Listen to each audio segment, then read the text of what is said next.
Update muna nga tayo sa mundo ng basketball sa Gilas, Pilipinas sa SEA Games. Executive Director ng SBP na si Ma'am Erica D. sinabing nakapag-submit na ang SBP ng Final 12 plus 80 reserve players para sa Gilas, Pilipinas sa SEA Games. Ngunit bago tayo magpatuloy, pakipindot naman ng like, subscribe at ang notification bell para updated ka sa susunod kong i-upload. Alam naman nating lahat na pinangalanan na ni Coach Norman Black ang 8 players na gagamitin niya para sa paparating na SEA Games sa lineup ng Gilas, Pilipinas, at eto nga ang mga players na yon.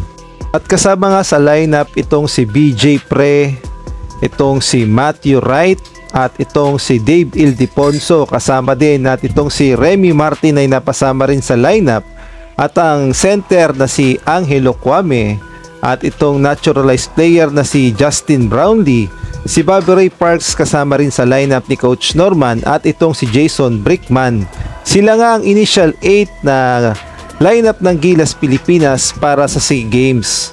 Ngunit sa latest interview nga dito kay Ma'am Erica D, ang Executive Director ng SBP, sinabi niya nga na 80 players pa ang kanilang isinumite sa SEA Games upang maging options ng Gilas, Pilipinas sa lineup. So lumalabas na napakaraming option ni Coach Norman Black at gayon na rin ng SBP na mga players na pwedeng pagpilian in case na magkaproblema yung lineup na pinadala nila. Ay marami pa silang pwedeng gamitin. Siguro sama-sama na rito UAAP, NCAA, overseas player, mga MPBL player, at gayon na rin yung mga naglalaro sa Amerika at sa PBA dahil napakahaba. 80 players ang kanilang isinumite sa SEA Games na listahan ng mga available players para sa Gilas, Pilipinas, at pakinggan natin ang buong sinabi ni Ma'am Erica D. Mahaba yung listahan. Sa totoo lang, pinag-submit tayo ng long list, mga 80 ang pangalan na sinubmit natin. No? Naninigurado tayo na depende sa availability ng player kasi medyo 3 months away pa tayo so there's a lot of things to factor in like injuries and all of that. So hinabaan talaga natin yung listahan natin, no? Nabanggit naman na ni Coach Norman yung core na 8 na players, no?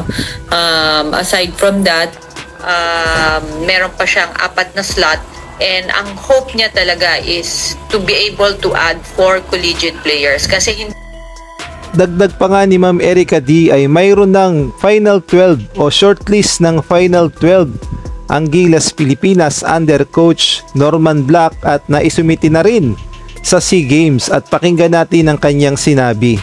Sa SEA Games kasi 'di ba may entry of numbers, sabi niyo nasa parang nagsabit kayo parang 80 names.